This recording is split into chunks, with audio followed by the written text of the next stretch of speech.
I'm Corbett Wall with DV Auction, here with your feeder flash for Thursday, April the 26th, where today I want to talk about the wall, and I'm not talking about Trump's wall, but the wall of cattle that has been advertised and everybody's been expecting. We've been putting our ear to the ground, listening for hoof prints. We're looking for dust over here in the southern plains on the western side. It's plenty dry enough, but you get in other places you can't see the dust. But how many cattle are coming and how bad is it going to affect the market?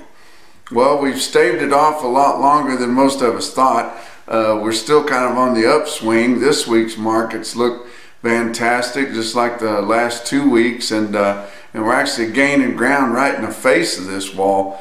But we'll talk about how we're going to handle this wall a little bit more. Let's look at the board on for Wednesday. June live cattle up 52 cents to end the day at 105.57. Now look at your April. Okay, that's your spot market. About to go off the board here in a few days, but up 82 cents at 121.92. The difference between that April board and the June board is all-time record, the widest we've ever had of a gap or a spread between the first two traded months on the live cattle contract. It's at 16.35 at the end of Wednesday there, and that is a huge gap. And like I said, it's the widest gap since 1980 anyway, and it's just amazing that we've got such a disparity there between those two traded months with just the 1 month in between.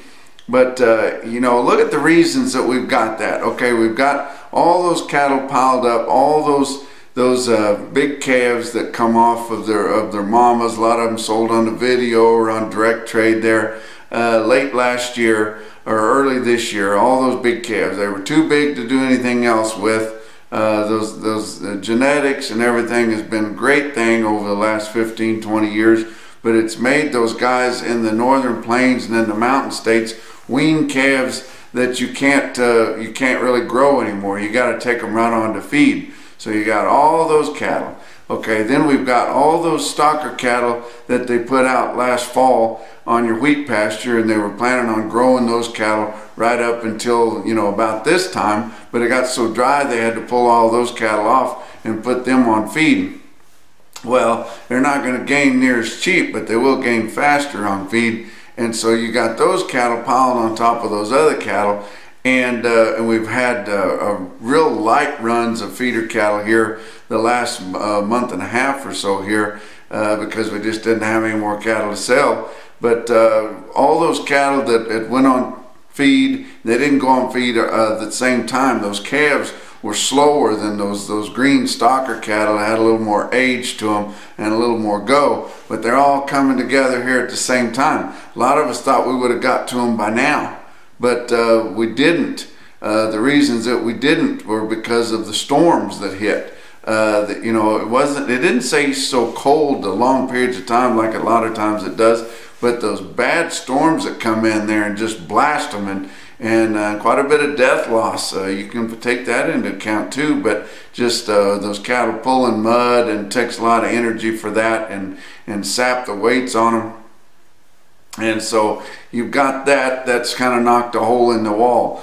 You've had real light numbers of market ready cattle here for the last few weeks, and maybe the next week or two here anyway.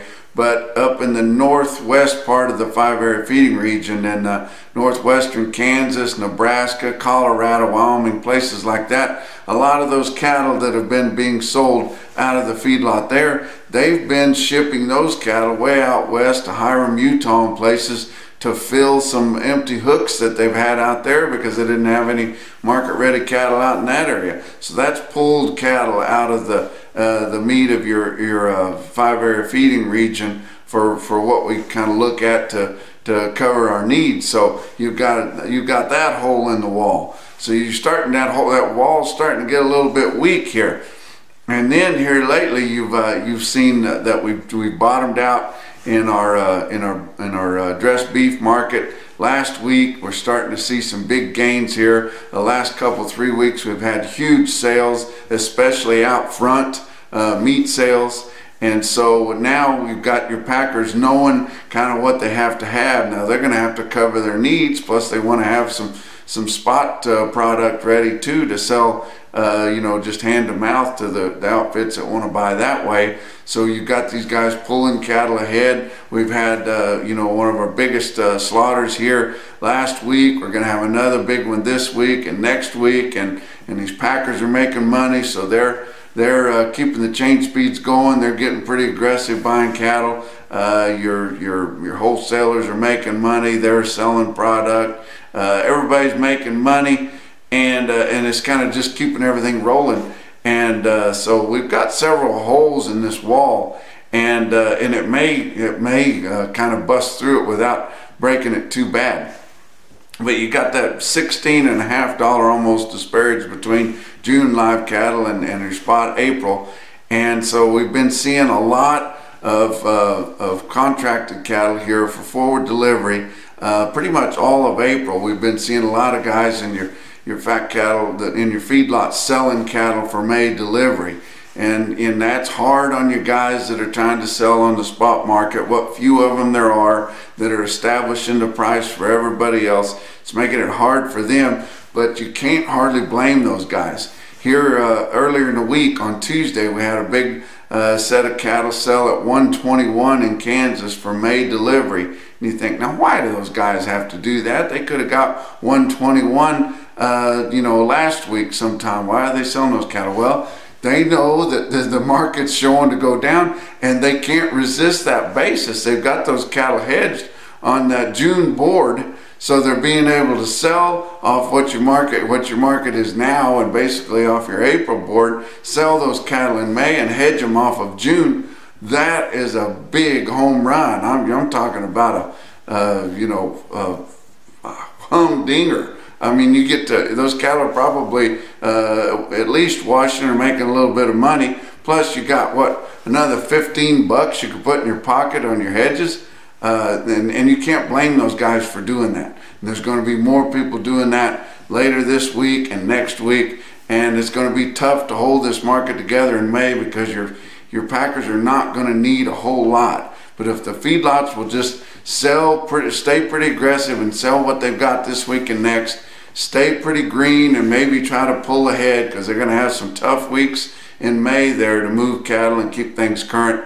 I think as we get in to June, you know, of course we're going to have to give some market position up there for a few weeks, but I think that wall is going to come down a lot quicker than what a lot of people thought it was going to.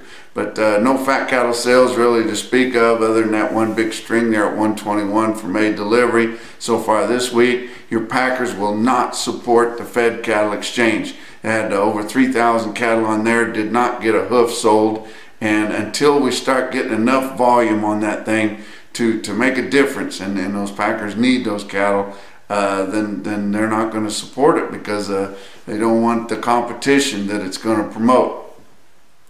But you look at your feeder markets, your real-time index on Beef Market Central, late in the day on Wednesday, based on the 800-pound steer, gained big on Wednesday, had a lot of big sales, 138.72. That was up $2.78. A lot of that was due to the market selling so good. A lot of that was because we had more 7-weight cattle on Wednesday, and it pulled your 800-pound average from your 7 to 899 pounders. It was running way up there, 812 pounds, because there was so much of those heavier cattle. Well, they backed it down $5, so that is going to help your market quite a bit on there.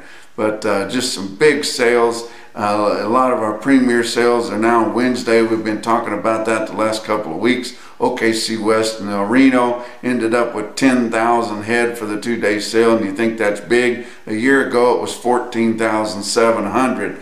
But feeders selling $2 to $5 higher. Calves selling steady to $4 higher on Tuesday.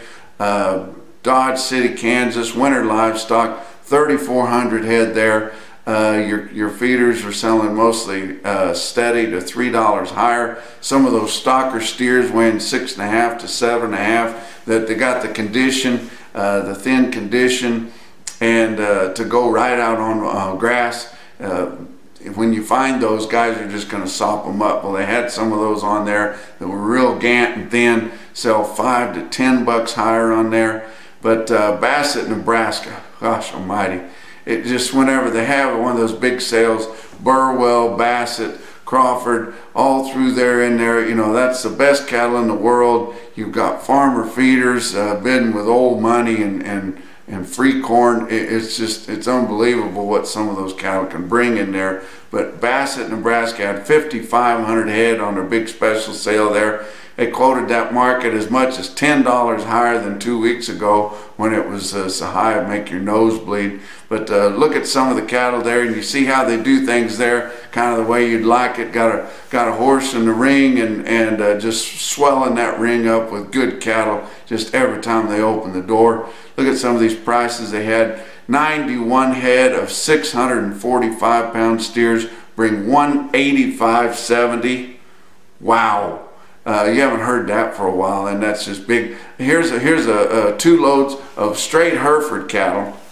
Not that there's anything wrong with it, but some people think they sell at a discount. Not when they're that good, not when they're in Nebraska. But 2 loads of Herefords, 168 of them weigh 685 at $169.75. Go further out west there to Torrington, Wyoming. Torrington livestock markets always have big sales. 271 head of big steers weighing 926 bring $139.75. That's your feeder flash for Thursday.